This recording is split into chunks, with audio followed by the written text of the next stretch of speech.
Welcome back, everybody, to the Voices for Blogging podcast, where we have faces for radio and voices for blogging. You can find us on the Podbean app, on Apple Podcasts, and on Google. You can also follow us on Instagram at Voices for Blogging. Check it out. Drop us a message. Royce, it's been a little while. It's been a little while. I mean, I think it's been about Do I say years. Merry Christmas? Happy New Year? I think it's been 3 years. I don't like it's been This three might be- Christmases, I think, right? This might be the longest Thanksgiving break we've ever had. Was it Thanksgiving? I think was the last time was right about there. Yeah. We have our because we had my start a cryptocurrency account thing going, and Oh, you're right. and we updated kind of what was going on with the account and the things we bought that day. I mean, that's back in November. You're right. That was back in November. That was, there was a lot that happened since then, obviously. And a lot that's continued to happen recently. And a lot that's continued to happen. I mean, it seems like that was 3 years ago. Especially in the investment world and in cryptos and in crypto stocks and options, some of the stuff that you and I like to talk about pretty often. But I guess right off the bat, let's talk about that stuff, because there's some really interesting things that are happening, and a bunch of different stocks that have no business being the price that they are, but it is what it is. It's a marketplace, and things like this happen. Yeah, it's been so interesting following this whole Wall Street Bets Reddit, GameStop thing with Robinhood and Elon Musk and Chamath, and it's been a crazy week, and just a crazy couple days, and I'm really interested to see what's going to happen tomorrow. Like I do. When I was telling you last night with the options that were trading for GameStop, I mean, I've never seen it like that, where every single call, at least that was on Yahoo Finance, was in the money. Like, that's crazy. But if you look back today, actually, now what you have is actually there's a lot of people that bought a ton of puts today. That's basically downside protection, right? It is. And one of the challenges, because I play with the option world a ton, and remember, I think I was texting you from a Target parking lot, because I just had to look. I was peeking at it when GameStop was at $340. I looked at what the 500 call was going to be, and for expiration tomorrow. So at that point, 2 days from expiration. Yeah. The cost of the 500 call, and mind you again, the stock was at about $340. The 500 call in GameStop cost $5,000. That's insane. That is crazy. It's so far out of the money, and they're asking $5,000 for it for an expiration 2 days later. So I kind of was joking around. Maybe I should do it. I was just like, there's no way I'm throwing $5,000 into this, because when markets do this type of mania type of thing, being in the market for as long as I have, for me, the restrictor plates kind of go on. I use it as I just watch, because it's not real. So, yeah. But I kind of played the hypothetical. I said, okay, fine. What would happen if I bought it? So this morning, I look at the stock, and it hits a high of 483. It doesn't get to 500, but at the rate that it was going, that option, had I bought it, probably went to about $8,000 from $5,000. That's crazy. But you know what? Where were you trading, though? Oh, TD Ameritrade. You would have shut down. Would have got shut down at some point in time. They did. They did. I mean, I don't know. Not for the whole day. Not for the right. whole day. And remember, this is the power of using limit orders and these type of things, and using stop limits and getting out. When in these kind of situations, it's about not being greedy. It's really cool. This is how bad this mania has gotten. My stylist texts me today, "Did you buy any GameStop?" And I was like, "No, I don't get involved." And she's like, "Oh, man, people are paying off their college loans with this." I'm like, That's not everybody. So here's the thing. Well, no. So here's the thing, right? They're not making money. It's all on paper, right? Until you actually sell. Until you So cash it. these people that are saying that they're making this money, what I've been telling them to do is sell. Yep. Because until you sell, you don't have that money. Look, I've lived this. I've lived this. We both have. I've seen you learn this the hard way. You learn this the hard way, yeah. And by the way, your whole thing about stop losses, I never use stop losses anymore. You know why? There was an instance where I had a stop loss on a stock. And what happened was that there was a minute trading window where basically a rumor came out, and the stock immediately tanks like 60, 70%. And immediately in that same minute, it went all the way back up. Mm-hmm. And guess what happened? It blew through my stop loss. It didn't execute my trade until the bottom. And by the time I got back, it had already recovered. Well, so let's explain to the audience what we're talking about with these stops. And I lost a lot of money by that. There's a type of order when you place orders in the stock market. You have your limit orders, you have your market orders. Your market order is essentially you're buying it at the split second. You press that button, whatever that price is, that's the one you're buying at. Your limit order, you are setting the price you want to buy it at. It'll either buy it at that price or better. Then there's this other one that gets pretty complicated for people, and it's your stop. There's a stop order and there's a stop limit order. So I'm the type of person that likes to use stop limits because I want to name what I'm going to sell it at when my stop gets triggered. So the idea with stops is your order gets triggered if the stock hits a certain price. So for instance, if we were playing AMC, and at one point in time, AMC today was $19. I was in AMC from $6. So I'm up $13. If I put a stop limit order in where I want the order to be triggered at $17, and the limit order that's underlining that is at 15, then I can sell that. It would have sold my AMC somewhere between 15 and 17. And so what that does, it gives me leeway, but it stops them from selling at anything below 15. If you just go to stop order, it becomes a market order, and then what happened to Royce is going to happen. I think it's going to sell it in a split second, and you're done.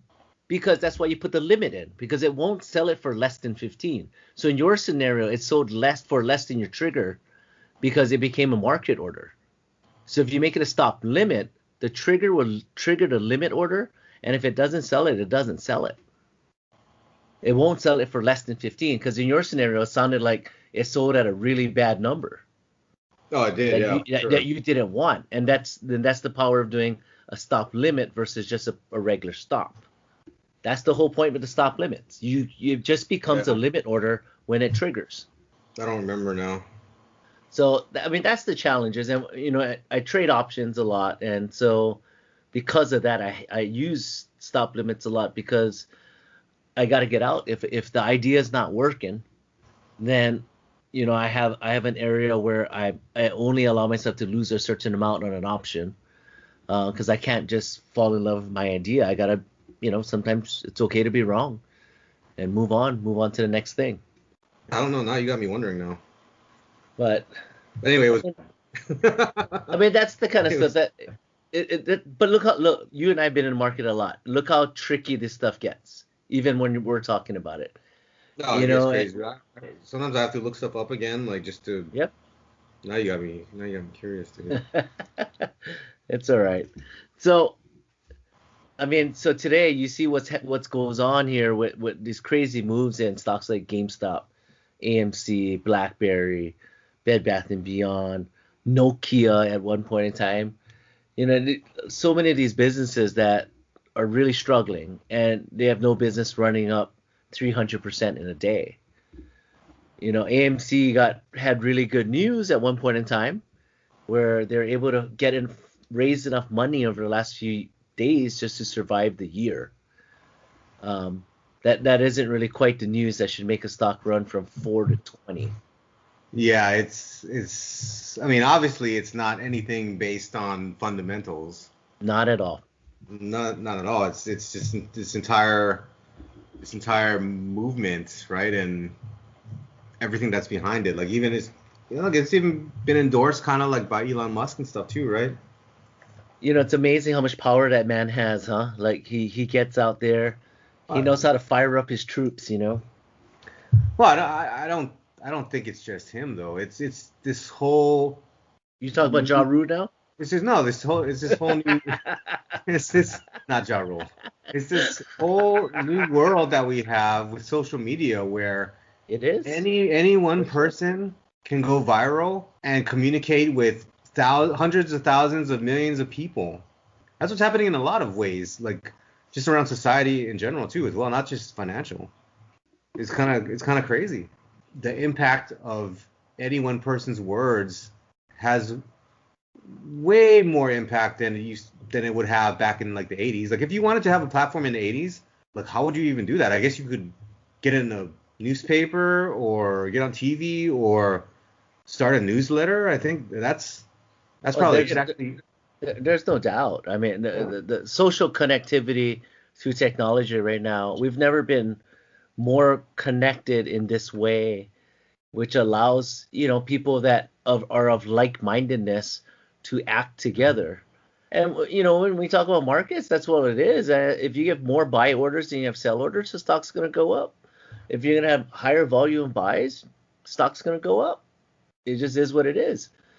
And when you have, and again, I'll say again, when you have Elon Musk, a guy with stature, a guy that has a lot of money, the guy has a lot of influence, and he is along for the ride, or at least could be. For all we know, he's not doing any of it. He's just egging people on just for shits and giggles, because that's probably like how he is. Probably, we look at all his tweets that he kind of throws out there over the years. I'm like, hey, why not? And it's amazing. It was amazing to watch the whole thing. Yeah, it's kind of crazy. It's going to be interesting to see what happens tomorrow with the options expiration and all of these contracts outstanding and what's going to happen tomorrow. Because you can't do a call, you can't do any kind of call spreads or put spreads on these stocks right now. So you're naked. Like you're just buying whatever you buy, that's what you got. That's it. So these $5,000 bets that only go one way, there's no way to cushion it. No. Well, tomorrow, supposedly Robinhood is supposed to enable trading again in some of these, and they're going to be limited amount. Yep. They're going to be watching, right? That's what they said, as far as I've seen, is that they're going to be watching. So, they could do the same thing that they did again today. Can we remind our listeners kind of what happened today with Robinhood and with TD? Yeah, basically they shut down trading. So last night is interesting. Last night I was talking to some of my other friends who have been following this, and everyone got a notice basically that said that Robinhood, I forget what exactly the notice said. Let me see if I can pull it up real quick. But basically it was something like that they were going to, if you did not have the collateral to manually close out your contracts, that they were going to go ahead and close them for you or something like that. And so that was when I saw that last night, I was like, well, that's kind of weird, and then this morning, they basically stopped anyone from buying any more securities of GME, AMC, and I think there were a few others. So basically, the only thing that you could do at that point is close your position. The other thing that I saw that I don't know, but I saw some people had posted this on Twitter, was that they were actually automatically selling shares of people, closing positions of people that actually had shares, which is really weird. And of course, it's caused all of these stocks to tank because the only thing people could do was sell. And Well, amazingly, in after hours, I think for GME at least, I haven't really looked at the others. GME is back up to like 280 or something. No, 240. GME is actually 400? all the way. GME is all the way back up to 340 Yeah, again. 300. Yeah. 340. So it closed. It closed at slightly under 200. Robinhood's headline came out because I got the email from Robinhood after the market closed. Yeah. And then right away, the stock went back up over 300. So it might be 311. I might be wrong about the 340. It's over 300 at this point. And there, the challenge with what's going on with all this is, the brokerages they're kind of in a no-win situation right now, because if they did nothing, consumer protection would have been all over their asses about why didn't you halt trading? Why didn't you do this? Why didn't you do that? Why did you allow them to buy those option contracts if they didn't have enough capital in their account? Because if you look at a stock, when a stock tanks, and then if a stock tanks and all these guys that are buying options on margin, like these guys lose all their premium, you're looking at margin calls where you're shutting down accounts. Like, it's a pretty complicated thing that happens, chain of events, when people are trading on leverage, which chances are a lot of people are trading this stuff on leverage, on a lot of leverage, probably more than some people probably could pay if they got called out. In which case they would have closed it out automatically, because they actually have the power to do that in a margin call. So I wouldn't want to be one of these guys. I wouldn't want to be these brokerages, because one way or another they're looking at a lawsuit. One way or another, it's going to be lawsuit city. Yeah. So which side do you want to be on? They're in a bad position. I mean, obviously I don't know what's going on behind the scenes, but the optics are horrible right now, and the damage control that they have done that I've seen is not been very good. Like, they've been getting blasted for it. But the other side of it too is that these hedge funds, right, that have been massively shorting, some of these stocks, they're the ones that are getting squeezed right now. Those guys are getting killed. But they're out. Yeah, no one's holding on. Those guys have covered. Give me a second, and I'll pull up and tell you how many shares of GME were short as of the end of last year. Oh, it was something like 130% or something. Those guys are out. Those guys were squeezed out a while ago. No one's holding on, because they trade on a ton of leverage.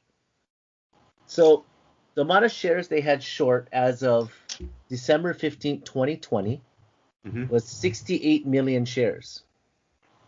I think the float is only like 68 million, right, or something? Nope, shares short, 68 million shares. The float, 46.89 million. Okay, so when the percentage of float that was short is a ton. So it was like 130, 140% then. 226% of the float is short.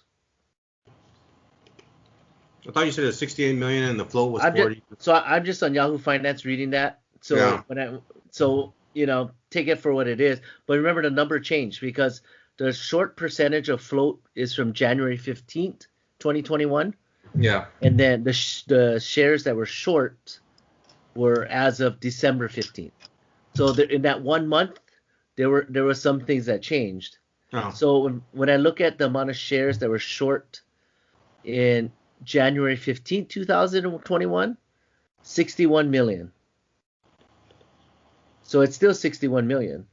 So when you if we just look at that, never mind all the percentages, 61 million shares, 61 to 70 million shares between December and January were short.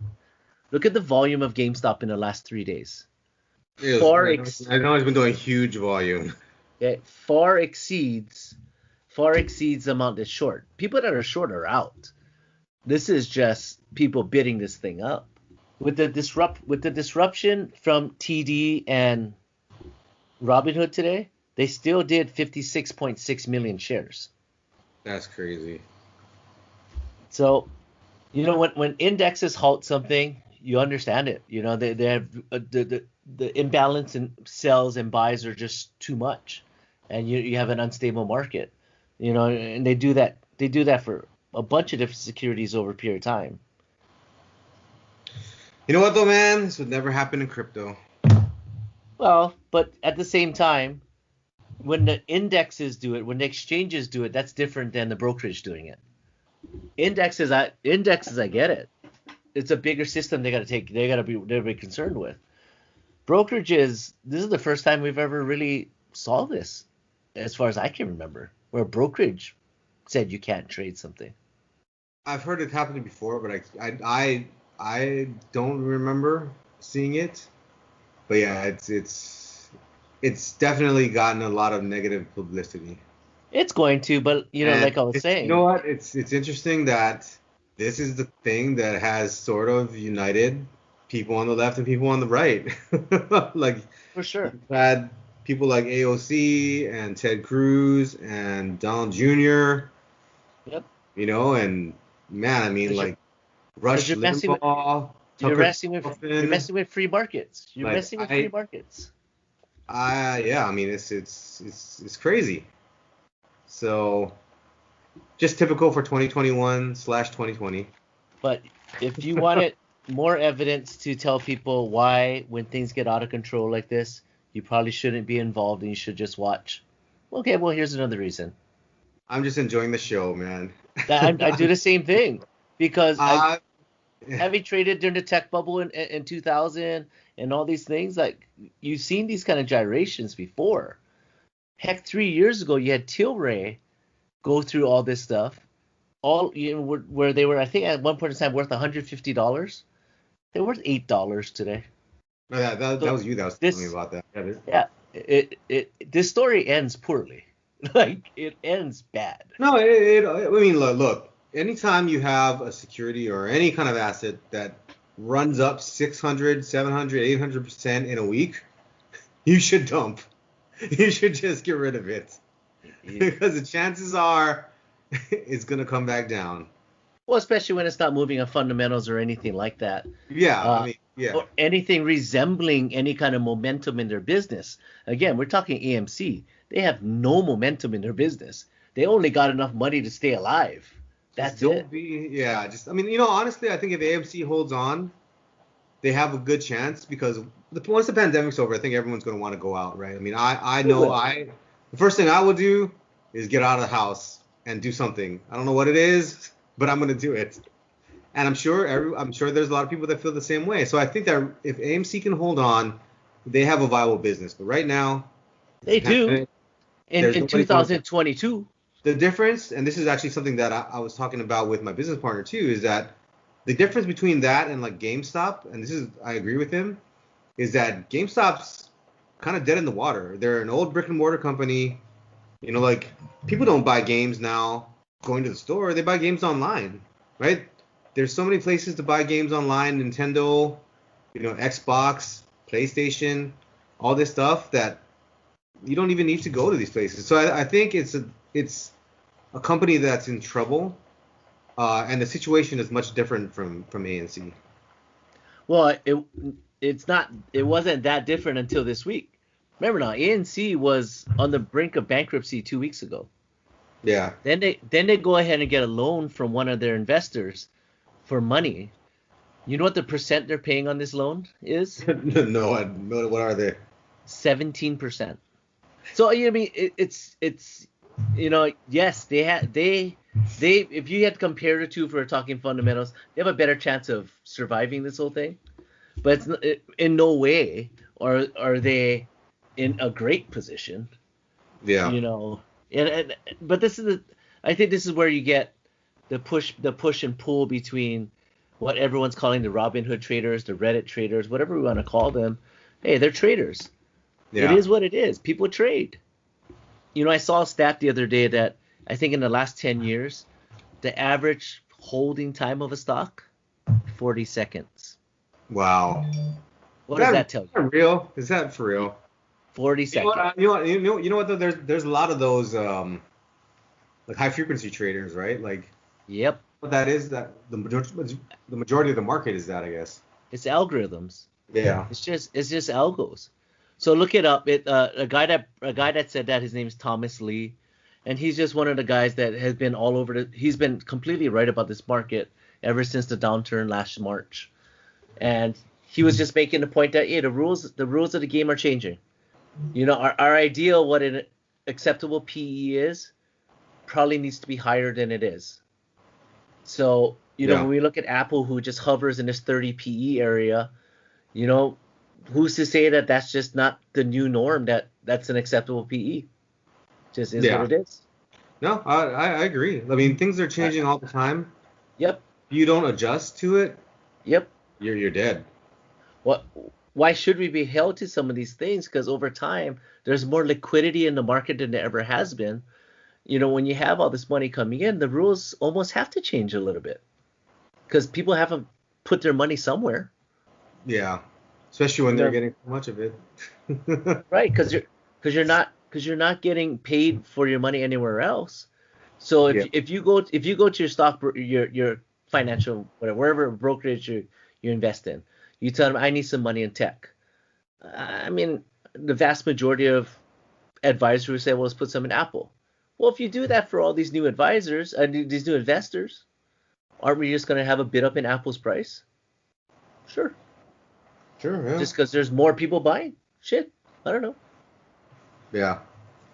Yeah, the other interesting thing about the whole, aura of these Robinhood traders is that, I think the general consensus is that they're all like these 25-year-old guys that don't have a lot of money. But one of the traders in that group that made like 23 million, I think, the position that he started out with was 50,000 shares of GameStop at $15 or something like that. Dude, that's 750K. Dude, that is not a small position. That's not a small fish. That's not a small fish. That is not a small fish. So like I think the perception is wrong. There's definitely a ton of different kinds of traders in that group. It's not all these young, not all guys, and I think that is just wrong. This is the thing that kind of gets me a lot, and I say it, but I say it in certain situations. But I was doing an interview this past weekend for a Health Occupations Association conference, and the question was asked, like, generationally, what do I think is essentially wrong with the generation now? And I said, well, let me preface everything I say with this one thing. Hey, watch out, man! Don't. So that's why. So I think it's overgeneralized. I said, since the beginning of time, I'm pretty sure for the most part, or modern times, I mean, teenagers did stupid stuff. I know I did. We don't have the. I never did anything. We don't have. It's not a very mature brain at that point in time in our life. We're gonna say and do things that just sound like a whole hell of a lot of stupid out of our mouth. It just happens. Are we gonna have great judgment? No, we don't learn it yet. We haven't learned it all at that point.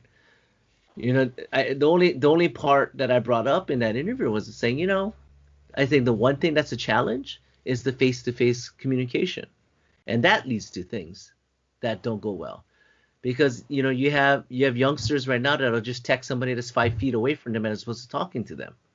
Yeah. And the interviewer in this interview, it was a high school student, so I just asked her, how close was the closest person you texted? Oh, she was pointing across the room. She'd be like, about that far.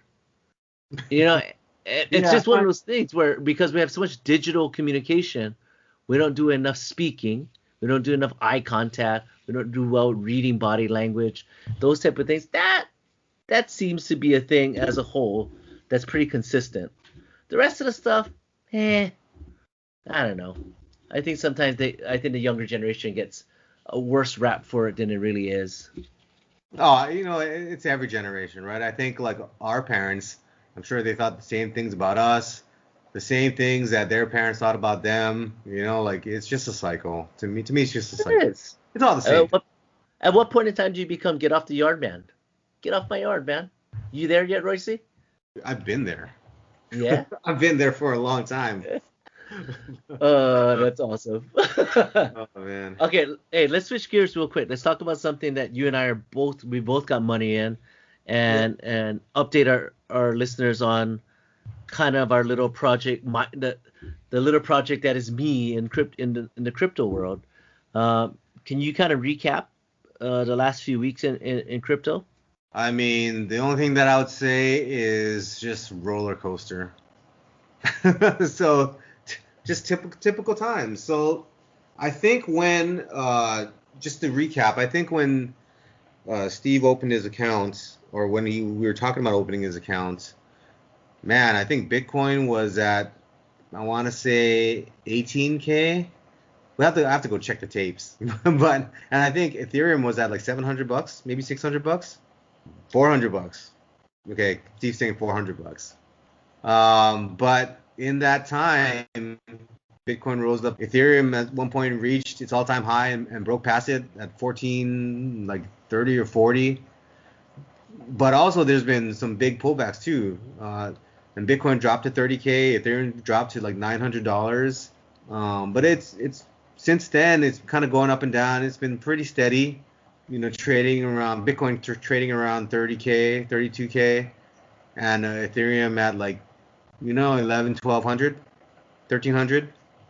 And that's kind of where it's been for the past month, even with all this craziness that's happening around the world. Yeah, I think that was the remarkable thing. We were talking off air about the last couple of weeks with all the volatility that's been happening in the cryptos. It's been holding in a pretty good range. It hasn't broken down like in the past where it just completely collapses. It seems to find some support where buyers come in and bid it back up. Yeah. So the most interesting area I think of crypto right now, and the space that I think is the hottest right now, is really in DeFi, decentralized finance. So things like Compound, Aave, Uniswap, SushiSwap, that distributed exchanges, apps that provide other things. Like there's a set of apps that are doing these bonds and tranches, which is super interesting. So there's a lot happening in the space right now. A lot of those coins are actually doing fairly well. And it's something that people I think should take a look at, because all of these things that are happening in traditional finance, like lending, borrowing, earning interests, earning yields, even on these decentralized exchanges with providing liquidity for these automated market makers. And those are things that I think within the next year, I've seen some reports where, folks think that they could get a 10 or 15x within the next year in that space. I mean, so that brings to light the criticism that people say that, nothing in crypto is real. It's all fake. And, there's nothing behind it. There's no substance. And when I hear you talk about DeFi, I just hear about a faster way to access money, because you're using your existing crypto account as collateral to borrow money. Yeah. So that seems pretty real to me. It's really interesting. Like you could take, like, say you have an Ethereum, stash. You could take your Ethereum, you could put it into Aave, put it in as collateral, borrow, say something like USDC. You could take that USDC out, convert it to USD, and put it in your bank account. It doesn't get any realer than that. What is USDC? So USDC is a stable coin that was created by Coinbase. It's basically, the term is a stable coin, where it's meant to hold a stable amount of value, the equivalent of a US dollar. So one USDC is equal to one US dollar. You could trade it one for one. And it's easy to go when you're trading on Coinbase. If you have USDC, you can easily convert it to USDC and put it right into your bank account. Can you, since we got on the subject of stable coins, can you try to make it as digestible as possible what happened in the news with stable coins and Ethereum's role in it with the federal government? That news that came out? Yeah, so that was another big thing that happened too, right? Where the government basically went and said that they're allowing banks to run their own nodes on the Ethereum network, which is basically a machine that allows them to process transactions on Ethereum. And they're allowing them to run their own nodes and be able to settle transactions with stablecoins. By doing that, they're basically opening up any federal bank to use these stablecoins to settle transactions. It's quick, it's fast, and the interesting thing about that is that all is built right now and runs on top of Ethereum. And on top of that, Royce, would it then be fair to assume then there's going to be over a period of time in the next 6 to 12 months that this transformation, this conversion to using stablecoins is going to lead to some buying in some cryptocurrency by these traditional financial companies? I would think so, because they're going to have to pay the transaction fees to move these assets on Ethereum. They're going to need to hold Ethereum.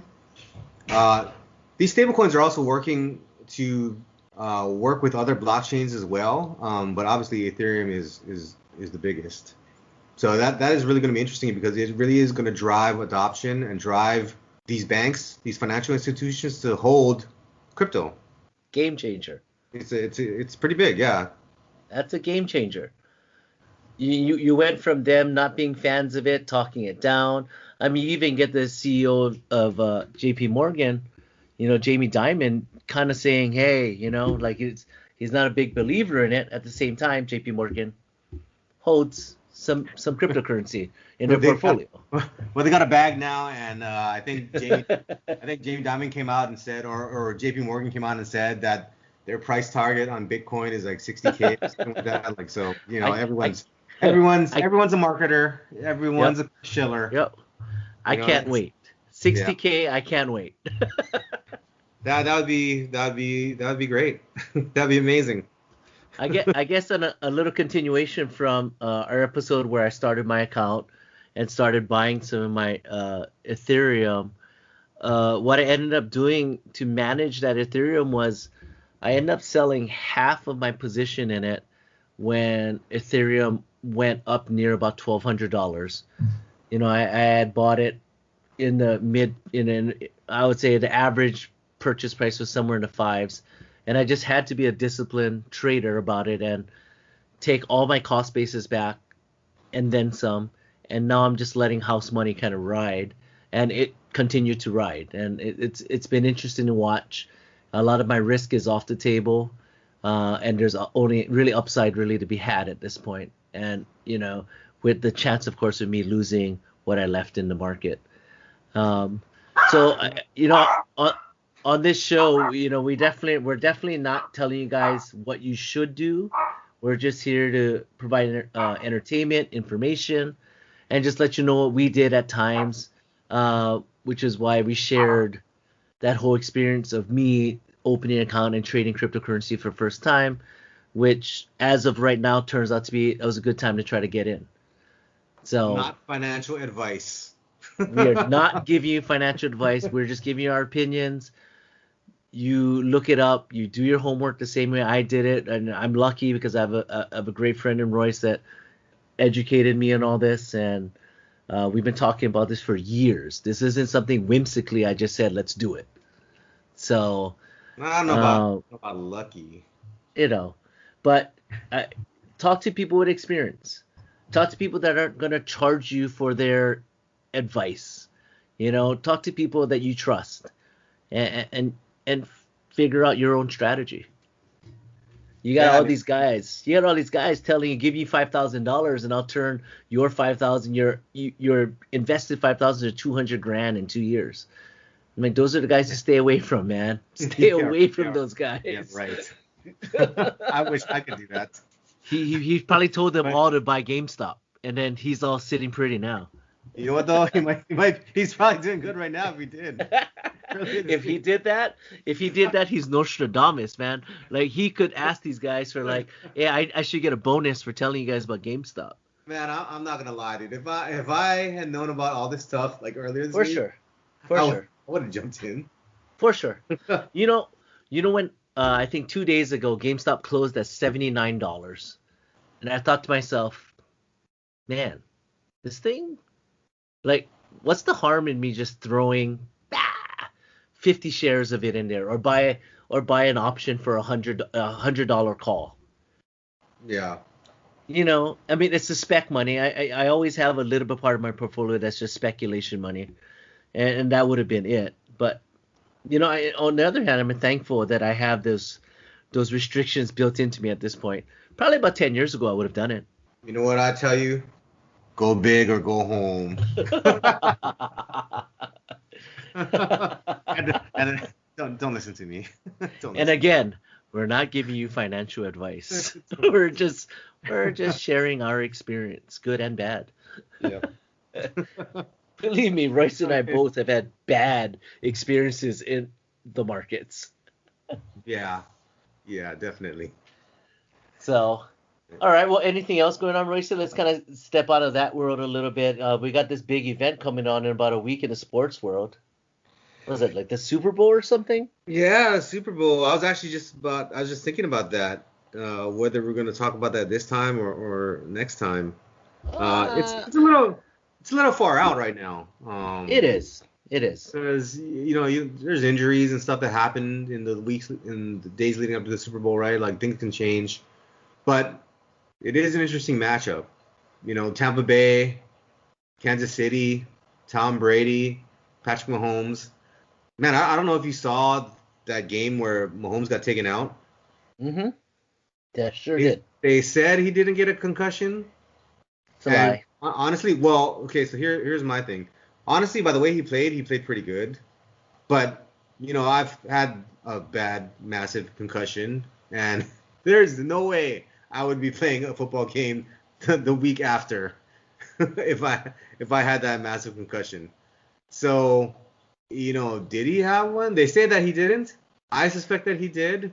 And I suspect that he probably shouldn't have been playing because it's detrimental to his health long term, but he played pretty well, so I'm actually not sure whether he did or not, but I hope he did. Let's put it this way. I guess we'll remind our listeners, all 10 of you, that despite all this talk about financial markets, I am an athletic trainer, a healthcare professional. So let me put that hat on for this commentary about Patrick Mahomes. I do believe he a high chance he had one. At the same time, it is possible, depending on how lingering the symptoms are, that they could have cleared. They could have cleared up in a couple of days, and it's possible. And I'm not saying it happened, and because none of us will really ever know. The reason why they didn't call it a concussion, it's because of the NFL's protocol. If he gets diagnosed by the doc with a concussion, it would have made coming back Sunday really hard without violating the protocol. And so that's why they were very careful about not calling it a concussion, even though chances are it probably was. So it's just this thing where there's always ways to circumvent a system, and that was the trap door. That's the loophole they left in that protocol.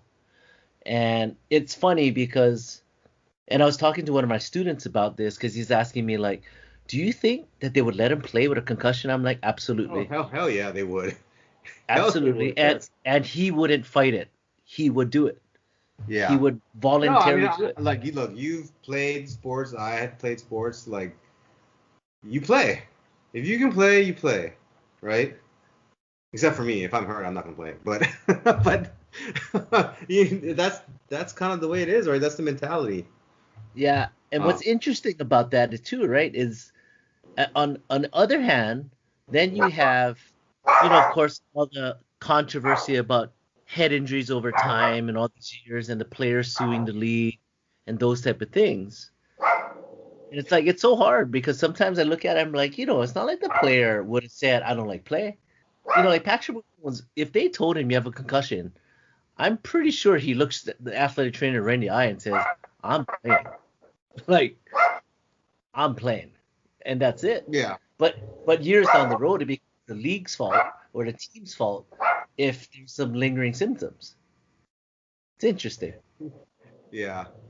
Yeah. I mean, you hate to see it, but I get but it. It's the real world. It is what it is, and I don't think there was anything that was going to stop Patrick Mahomes from playing. Yeah. No, I don't think so either.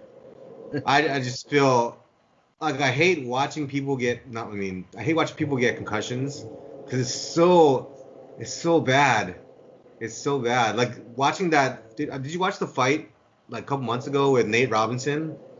Yes. And I think Jake Paul. Oh my God, dude! I thought he died.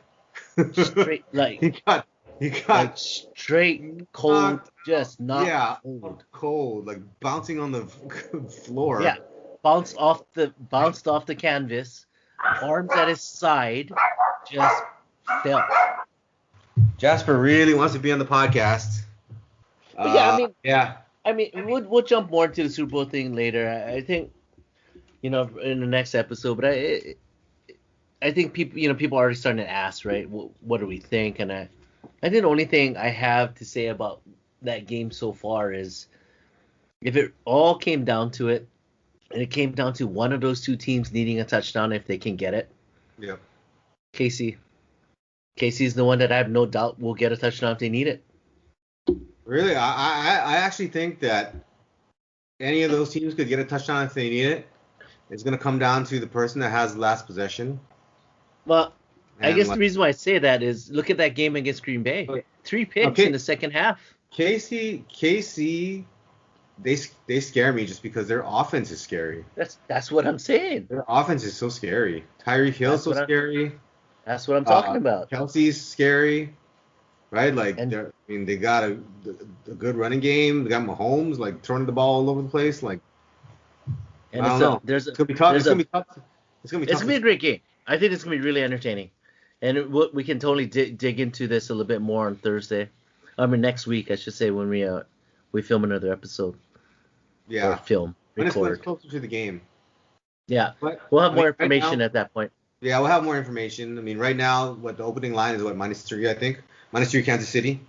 Yeah, 3.5, depending when you look. I think at one point in time the payout was -120 for KC, so that the early money is on KC. Oh, I'm sure. Sure. But it'd be interesting. I mean, speaking of betting lines and all that stuff, why don't we wrap up our NFL betting season? And you have any comments about your performance this season, there, buddy? I have no comments. I think there's an asterisk. There should be an asterisk by this season. This is actually the kind of season that made me quit gambling in the first place. It was pretty rough. It got pretty rough there, buddy. It was so bad. Like I knew that there was no point. This is how the NFL ushered me out previously. It's just further confirmation that you should not get back into gambling. It's plus what I realized is that I was spending a lot of the season information gathering. Mm-hmm. A lot of the season just watching different teams, and so it was good in the sense that I think I learned a lot more this year. Like things have changed quite a bit. Yeah. But at the same time, it was not ideal. Yeah, but as a whole, we were playing with that structure. I think next year when we do this for the season, I'm going to allow you to do the Royce and do the the 5 nickel bet, the $5 bet, and all that kind of stuff, and just tell me, hey man, if you were behind, you lost 3 games and you want to make this the mega bet, the $500, the $5,000 bet, so that people know, like that because that in the real world, that's what would happen. You wouldn't bet the same amount on every single game. Nope.